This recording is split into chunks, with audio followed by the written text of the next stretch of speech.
Queen Rammy was in a relationship when she met her future husband, the pastor. At first, she was sure that being a pastor's wife isn't what she wants. I know that I'm also among the chosen. For me, it was two bulls in one home. However, her husband's courtship was on another level. Rammy had an ultimate deal breaker she had to tell her husband about. I don't like the person that I am when I'm being cheated on. So to be in a safe space and not be behind a police van, rather we part ways peacefully so. However, her husband's past had a lasting impact on their marriage. My first impression of meeting my husband, there's a certain type of man I entertain, right? And I think it's okay to have a type. It's okay to know what you want as a person.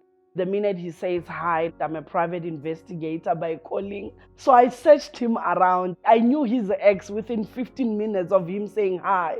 I saw him online and I was like, I think I'm ready to risk it for this one. I traveled all the way from Limpopo to Gauteng to meet him. I'm from a Vaker, so I was like, let me go and confirm if this guy exists or not. When I saw him for the first time, I won't lie and say it was love at first sight, but he was literally what I wanted in a man. And when he was walking there, I knew he is mine forever. I was in a relationship when I met my husband, and I'd be honest about that. So I knew for sure what I didn't want. So I knew that I wanted to speak with a man who wants to start a family. I wanted to speak with a man who knows what he wants out of life.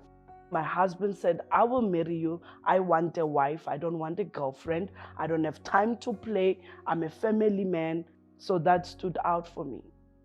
I didn't want to get married to a pastor because I know that I'm also among the chosen ones of God. So for me, it was literally a case of I didn't want two bulls in one home. The balancing of the calling. What made me change my mind when it comes to marrying? I don't even feel that I'm married to a pastor. And I'm not saying that he is not a godly leader or a godly man. But I didn't marry a pastor, I married a man. I did mention that I can never tolerate cheating. And I think I said it with my conversation with my husband that I know very well that when you enter a marriage, you are entering a space where there is no perfection. None of us are perfect. There will be things that will be deal breakers. There will be things that are not right.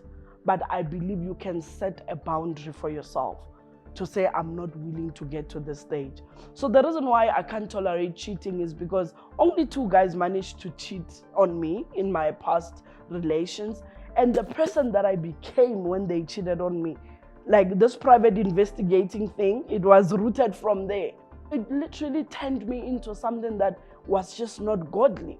I almost experienced my first time being arrested because my ex cheated on me and I wanted revenge. It was a matter of I couldn't accept why this guy cheated on me. What we had was so beautiful in the past that I didn't see it coming. So when I'm caught off guard, I become this person where I'm like, I need to defend my heart. I need to defend myself. So when I became that person, I said, actually, I can take everything when it comes to a relationship. Just don't cheat on me. You cheat, I leave. It does not matter what we have built. And I know somebody might look at this and say, she's just talking because maybe she's not 10 years in the marriage. My story will never change. This song, I will sing it until the lyrics run dry, because that's a deal breaker for me. Cheating breaks a sense of self-esteem that as a woman, it's hard to recover from. You lose yourself. You want to be that woman that man cheated on you with. Your mental state is affected when a man cheats on you. He belittles every part of you. I mean, the minute you even have to be intimate with that man, you remember, oh, I wonder if that lady was shaking like me. One of the worst ones when my first ex-boyfriend cheated on me was the fact that I had gotten born again. I would send him scriptures, when you are on fire for God, and this guy would copy and paste my scriptures and revelations and forward it to the new girl. I'm getting visitations of angels when you are taking my revelations and you are charming another woman. Come on, don't disrespect me like that. Some of the compromises that I had to make for my marriage to work, I think understanding who my partner is. I married a divorcee, and I had to understand that this man is broken. Divorce is likened to death. You mourn someone that you have the chances of seeing past. I mean, it's better to mourn someone that you know is 6 feet under. But when you mourn a person that is still alive, that can post a beautiful picture on social media with their new partner, that is something that we cannot play with. But as broken as he is, broken crayons can still color beautifully. So I had to become that woman who understands that my husband's past does not define him. One thing that made me love my husband even more, this man fought for us. Remember, when you are a man and you are coming from a divorce, your family might want the ex-wife. Your family might say, we don't recognize this new one. And this man stood for me. This man fought against all odds when everyone was saying, we will not accept this new woman. But he stood and said, I've made up my mind. Marry that old one. I'm taking the new wife. When I entered my marriage knowing that my husband has children, I made a few mistakes in the beginning where I wanted to be the lifesaver. I actually wanted to fix my relationship, my husband's relationship with the exes, just so that they can come together and we are one big family. We go to the mall and eat ice cream. It's not the case for everyone, you know. That humbled me to say, yeah. It affected my marriage so bad that I almost lost my husband because my intentions were pure, but it was not the case for the external parts. Some of them saw it as an attack. Some said, hey, she's here to take control. But for me, I just took a step back.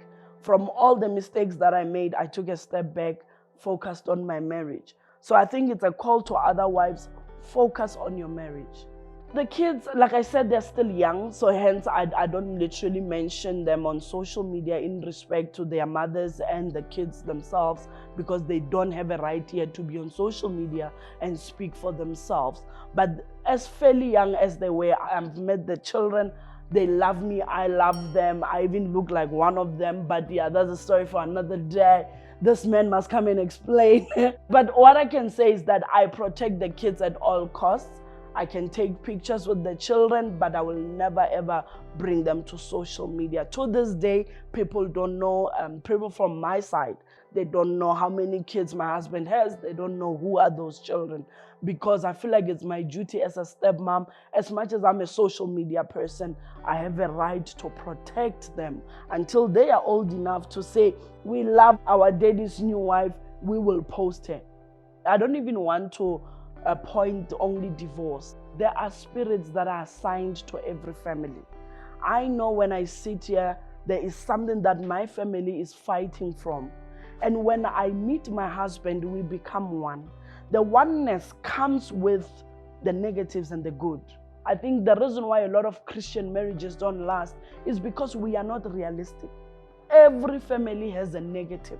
So one of the negatives that I had to fight from my husband's side is that there is a divorce spirit that is following them. When you check the brothers, the sisters, they are divorced. So my husband also was a divorcee. So what is following my marriage? The same spirit. It has to end with me. I have to cut that thing. I will not lose my husband when he is young. I knew that I had to be so secure in my relationship with God to make sure that my marriage will work. My marriage is not standing today because I cook. Oh, I don't cook in my marriage. There is no man who loves you who can cheat on you. But at the end of the day, all I'm saying is you need to also love yourself as a woman. Understand your place. Don't make your marriage your God. This is one of the first lessons God had to let me learn when I got married. Do not worship your marriage.